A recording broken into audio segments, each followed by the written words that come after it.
The only way to become wealthy is to work on your subconscious mind, because all of the financial decisions that we take, the actions, that's only 5%. If you only have one income stream, you need to start thinking about other income streams right now, because it is risky to have just one income stream. We need to work hard, and working hard is a badge of honor. If you're working hard, you're doing the right thing. You're earning the things. You deserve things. Welcome to Blisstopia podcast. I'm your host, Mercedes Castellani, life purpose coach, business owner, and your spiritual guide on all things mindset, manifestation, and purpose. This podcast is a space for deep reflections, meaningful conversations to help you expand your mind, dive into the depths of your soul, and create a life that makes you feel alive. Whether you're walking, driving, or simply vibing, take a deep breath and get ready to dive. Hello, my love. Welcome to another episode of Blisstopia podcast. I'm your host, Mercedes Castellani, and it is 11:11 as I start recording this episode. Oh my God. Since I've been, talking about money and wealth, etc., and launching wealth codes, I have had a lot of angel numbers. Yesterday, I opened up my phone to launch wealth codes, which is my new money mindset program. And I saw 1111 and my followers was 5,008. And I'm like, could this be more aligned? And now I see it. I'm here ready to record this episode and I see 1111. So let me tell you, the universe wanted me to create this program wealth codes, and the universe wants you to be wealthy. This is all orchestrated divinely. You and I were supposed to be here. I'm supposed to be recording this episode for you. You're supposed to be listening to this episode. This is all divinely orchestrated, and I am deeply convinced of that. So today we're going to talk about the story I never told about money. I very recently, last week, I did a masterclass called Money Talks. Several of you were in there. We had a lot of fun. That was super cool. And basically in that masterclass, I shared my story with money, my journey with money, which is something I never opened up about before, either on the podcast or on Instagram or on masterclasses, etc. I had been talking about other topics, other parts of my history, and I had never actually told my story from this point of view, the point of view of money. Basically, today I wanted to bring this story also to the podcast and open up about my whole journey with money, with wealth, and really my hope after this podcast episode is to really give you the inspiration as to what is possible, what we can actually achieve in this lifetime, how we can actually change and evolve and grow in this lifetime. You know that in this podcast, I talk a lot about spirituality and purpose, and I've always been very open and I went very deep on sharing my own personal story in terms of my own spirituality, my own spiritual journey, my life path. And my hope is always when I share this story so that you can see what is possible, so that I can be an expander for you and you can see what is actually out there, what people out there right next to you, they're doing, what are they achieving. This is so important for the subconscious mind, because when we see other people, other women just like us do the things that we want to do, it tells our brain, it tells our subconscious mind, this is possible. I can actually have that as well. And always when you hear a story, when you see someone who's thriving, I want you to always think this phrase: if this is possible for her, it's possible for me too. We're never in competition. We're never, in different speeds. We are all the same. Law of oneness. We're all the same. Imagine the hand. We're all just different fingers of the same hand. We're all literally the same. So what is possible for one person is possible for you. So my aim with this podcast is to share my story with money, my journey with money. And I'm going to be absolutely transparent. Where did I start? There were some privileges in that start, and there were also not privileges in that start. And also my current relationship with money and my current financial life. So let's start by the very beginning. I was born in Argentina. I imagine you already know this. I was born in a middle class family.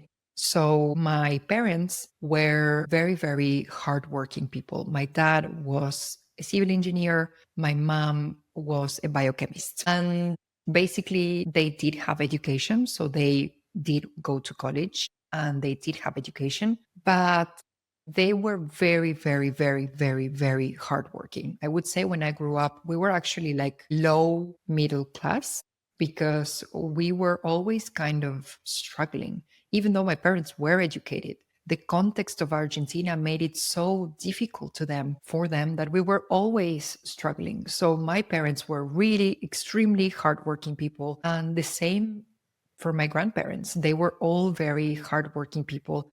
I come from immigrants from Spanish, Italian, Hungarian people who ended up in Argentina. And of course, as you can imagine, immigrants, they're always really, really working hard because they want to thrive and succeed in life. So I come from a lineage of a lot of different immigrants who ended up in Argentina, Italians that ended up creating a company in Argentina with a lot of hard work, Spanish that ended up working also really hard in Argentina, Hungarians who ended up working really, really hard in Argentina. And mostly recently, I discovered that there's also a part of my story, which is not well known, but there was also some pockets of wealth, but it was never actually really introduced to the family due to some like family secrets and drama and stuff. Basically, the part of the history that we know, the part of the history that I know about my own family is that they were all very, very hardworking people. Parents, my dad was not in our home from Monday until Friday. He was always working in business trips every week from Sunday night until Friday night. And he would only be with us from Friday night until Sunday night. So the weekend, and not even a full weekend. So he was working extremely hard. My mom was a biochemist. She was doing night shifts on Monday and then working the whole week from Monday to Friday. So they were really, really, really hard working people. Educated, yes. So that was a privilege. That is not the case in every family. And I do recognize that privilege, but they were extremely, extremely hardworking people. So they did manage to give us a good education. We did go to a private, not so expensive, but it was a good primary and high school.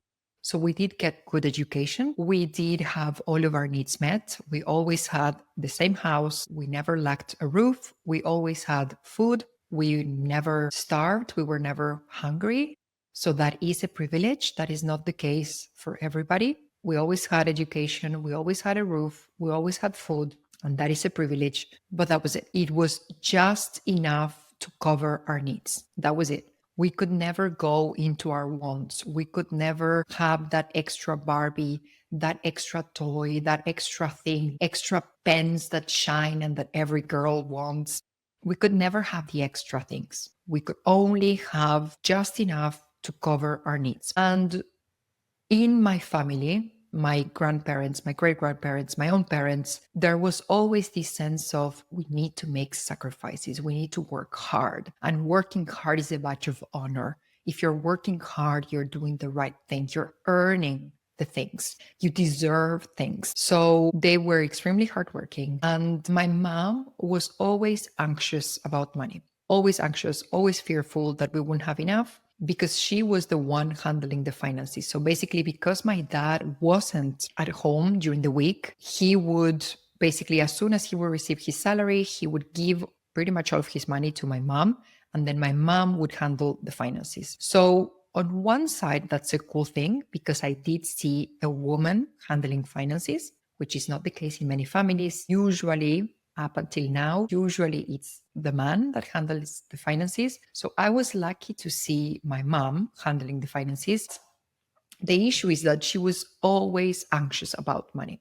Because she was the one that was managing the money, she was always fearful, always anxious that we wouldn't have enough. And she was always buying the cheapest of any category in the supermarket, always the cheapest. So it's actually quite easy to go to the supermarket with her because it's always the cheapest. You just don't think you grab the cheapest. But the thing is that we grab our relationship with money from the caregiver that has our same sex. So in my case, I grabbed the relationship with money from my mom. So that anxiety was passed on to me. My dad, on the other side, he was always saying no, no, no, no, no, no. Can we do a certain trip? No. Can we do this thing? No. It was always no. Even though we could have with a little bit of effort, he was always like, no, no, no. So I grew up with this association of money equals tension, money equals anxiety, money equals having just enough. And when I started doing this whole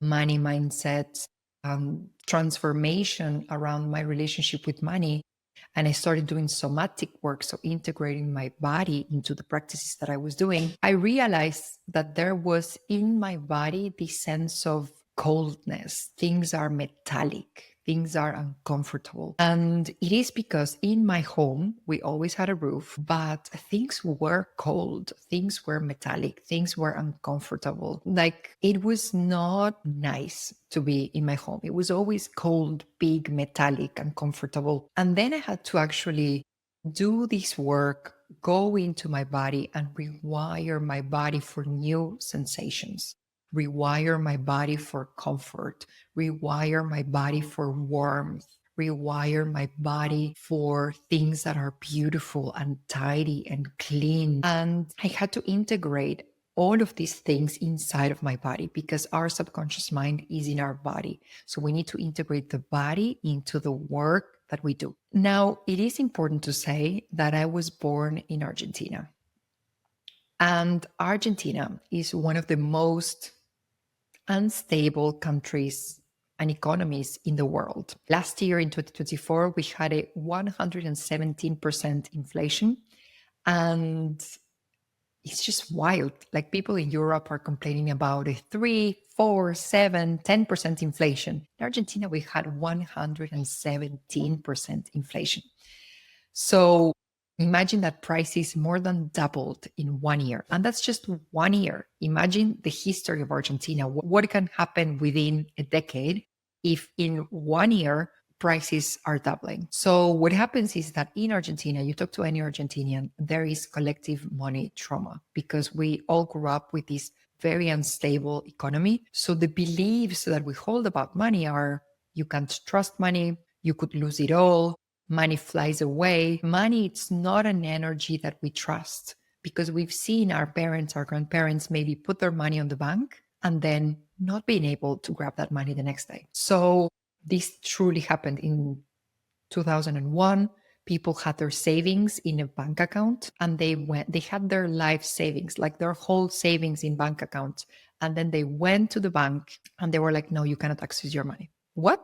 No, you cannot access your money. And they didn't receive their money back or they received peanuts compared to what they actually had put in the bank. So this is trauma that is stored in our bodies and it's collective money trauma that is there. So what did I do? Basically, I realized that if I wanted to succeed in life, I needed to work really, really, really hard. So I worked really hard.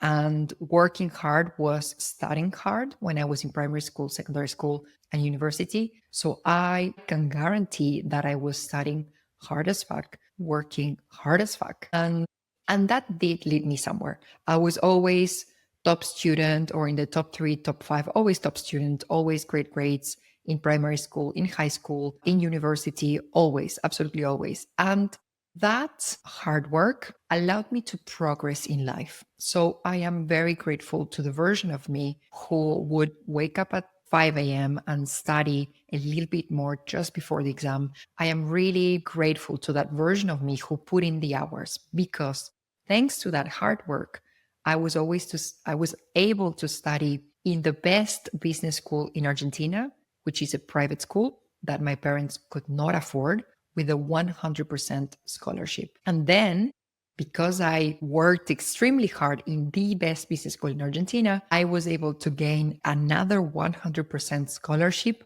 in the top 3 business school in France. It's the Ivy League of France, basically. And I went there. and I didn't pay for any of my studies. In both cases, they were actually paying me. So in Argentina, I had a scholarship where not only I didn't pay the tuition fee, but they were paying me kind of like a salary every month that was coming from the university itself. And then in France, I didn't pay for my tuition fees, and actually they were paying me to study, and that came from the French government. I had another scholarship from the French government, and they were actually paying me to study in the top 3 business school in France. So hard work allowed me to progress in life. And on top of doing all of these studies and of course succeeding as a student, I was always that kind of like, the super active person in the class that is always doing stuff and always achieving. And it's kind of like the president of the class and creating a club for this and doing that other thing. I created, I don't know how many associations in my life. I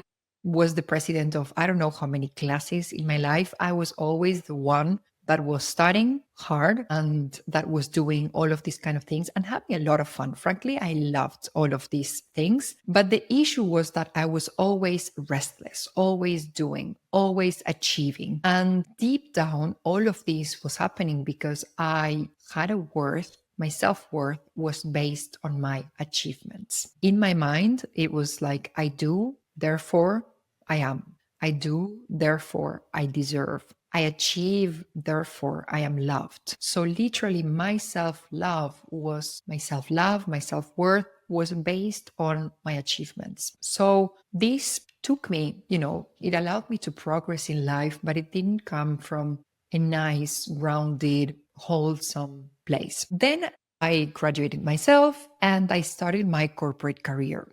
And this is the part of the story that I did a career in marketing. I went from being an assistant brand manager, which is the very, very first job that you can get as an intern inside of the marketing field. And then I became a marketing director. And during that point, I only had one income stream, which was my salary. If you only have one income stream, you need to start thinking about other income streams right now because it is risky to have just one income stream. Side note. And during that time in my corporate career, my salary went from, all of the numbers that I'm going to give are in euros because I live in Paris, I live in Europe. So all the numbers are in euros. You can do your own math into your own currency if you don't use euros in your country. So my first salary as a junior brand manager, so not as an assistant brand manager, because that's still an internship, but as a junior brand manager, which is basically the first actual job that you get within the marketing field, I had 33k euros per year. And then I did the whole corporate ladder within marketing, blah, blah, blah, blah, blah, junior brand manager, senior brand manager, group manager, and then eventually marketing director. And when I became a marketing director, I was making 100k per year. So I went from 33 to 100k, only having one stream of income, my salary. Now, during this time, I had no savings. I had money in my own money that I was actually quite good at saving because part of that anxious attachment style, I was always saving just in case for the future. I was always hoarding money just in case for the future.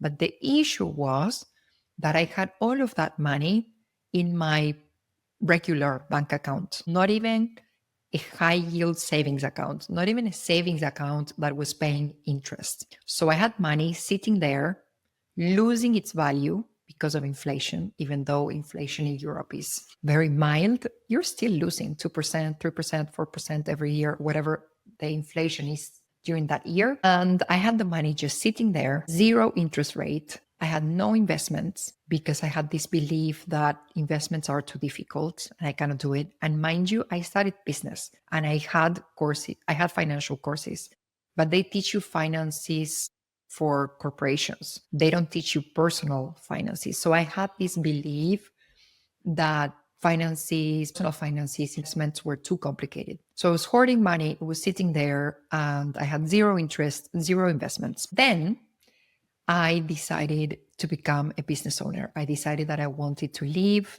the marketing career and that I wanted to create my own business called Blisstopia that you know. And basically, when I became a business owner, I actually realized that when I was in the corporate world, I was actually protected. I didn't need to think about my own money mindset. I had my salary every month, things were easy, it was my savings were growing.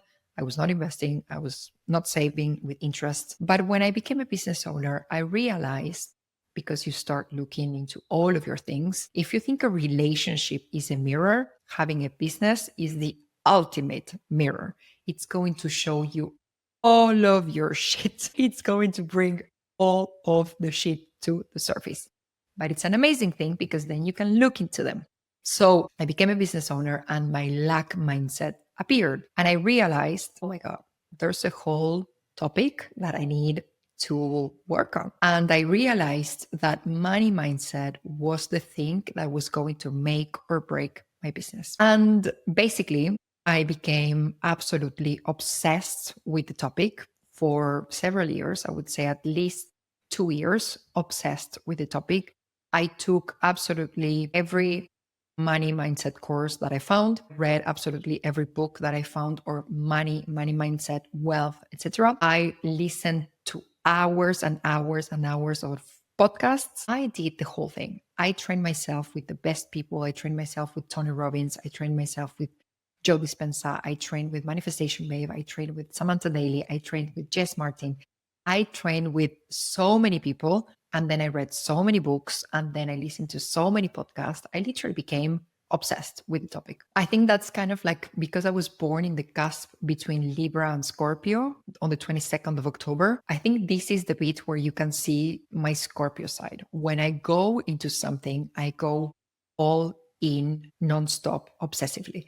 So when I went into money mindset, I was like, my God, I'm going to find out what is happening here and I'm going to transform this. And you know that I love deep, deep, deep work. And I went all in. I was like, okay, let's look into my beliefs. Let's look into my subconscious mind. What's happening in my body? What are my associations with money? What is my biggest fear with money? Everything, absolutely everything. What is my attachment style? I wanted to know it all, inside out, the topic. And the result of all of those years of just digging super deep, learning were amazing. All of that, deep work that I went into, all of that intellectual vortex that I went into ended up in providing me now with the best financial shape of my life. I now have 3 streams of income. I have income from my business, Blisstopia.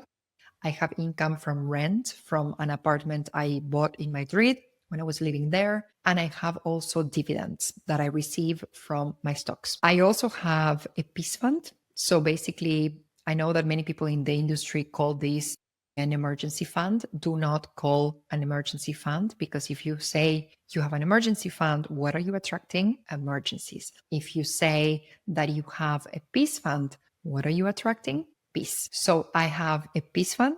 I have a flex fund. This flex fund, basically what I do is money, it's there accessible on a high yield savings account. And basically what I do with this money is if I have a surplus of income, I will put it in there. And then if some months, the income changes and I need to take a little bit of that money, I take that money. So basically I provide stability for myself, even though my income can be quite fluctuating because I have a business now. So I have the Peace Fund, the Flex Fund. I have a property in Madrid, an apartment that I bought and that I am now renting.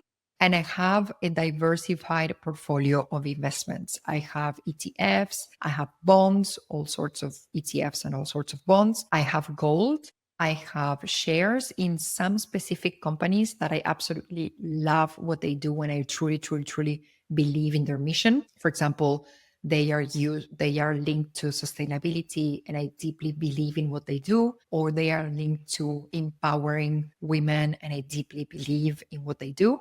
So I have specific shares on those companies. And then I do have art. I bought art in the form of NFTs, so pieces of art. And then basically this company, what they do is they I bought a piece of art, and basically what they do is they rent that piece and they put it in museums, and then you get a return from that. So now I have the best financial shape of my life. I have 3 income streams, and all of these wouldn't be possible if it wasn't for all of the money mindset work that I did. Money mindset, working on your money mindset is the only way to become wealthy. Literally, the only way to become wealthy is to work on your subconscious mind, because all of the financial decisions that we take, the actions, that's only 5% of your mind, and that's only 5% of the equation. But what your subconscious mind is doing is 95%. So unless we work on that 95%, either we're not going to take any financial decision, or we're going to take poor financial decisions, or we're going to take a financial decision and it's going to backfire because our subconscious mind is not ready for wealth. So working on your money mindset is the only way to become wealthy. Now, I did share in one of my previous episodes some of my biggest money manifestations to date. So if you're interested in that, you can go back to some of the episodes. I think it was episode 155 or something like that.